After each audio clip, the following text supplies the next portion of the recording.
What's going on, loved ones? I'm back with another one. I'm gonna get straight to the point. I want to give you guys some value, something that you can chew on for the weekend. So, in the past, I've spoken about being proactive and reactive, and the benefits of being proactive. Obviously, if you're being reactive, how extensive the problem becomes, it usually increases your bill. So, being proactive is self-explanatory at that point. So I just want to give you guys some insight on getting inspections done with each and every trade, but most and foremost, your general inspection by a professional inspector. We have an inspector that we use and we go through, but what we usually do is actually provide you guys with the service of our plumber, our electrician, our HVAC unit guy that's going to come behind the inspector and give you guys a more thorough breakdown or give you a more thorough look at what's going on with your home to be proactive.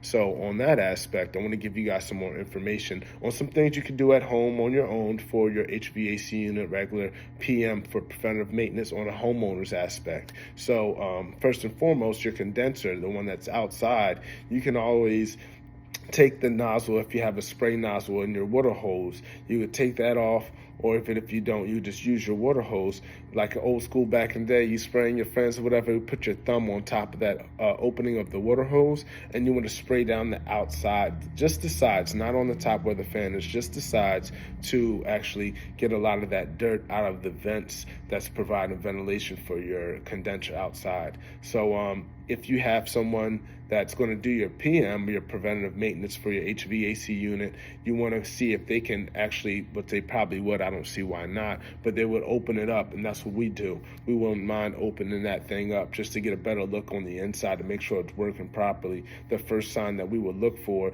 is not just the leaves that are in the inside, that's not a problem. The thing that becomes a problem is the nest, the mice nests, things like that, because those mice like to snack on the wiring and everything of your HVAC unit. So that could prevent a problem as far as your unit working properly.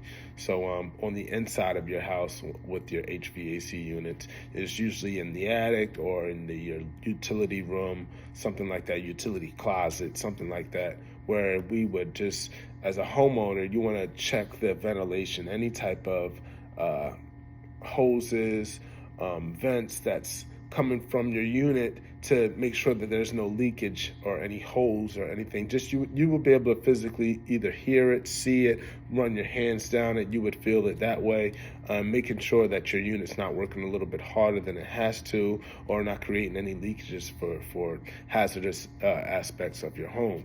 You can also change the filter. It depends on what unit you have, how hard it's working. There's little aspects like that, but I would say maybe once a year, twice a year, something like that. And when you go out to buy a filter, you want to make sure that you have at least more than one. So when you need the time to change the next one out, you don't have to run wherever you go to get one. So usually it would be like a supply store. So I just wanted to give you guys a brief rundown on things like that you could do to keep up with your home and make sure that everything's running properly. Always love. God bless. Take care.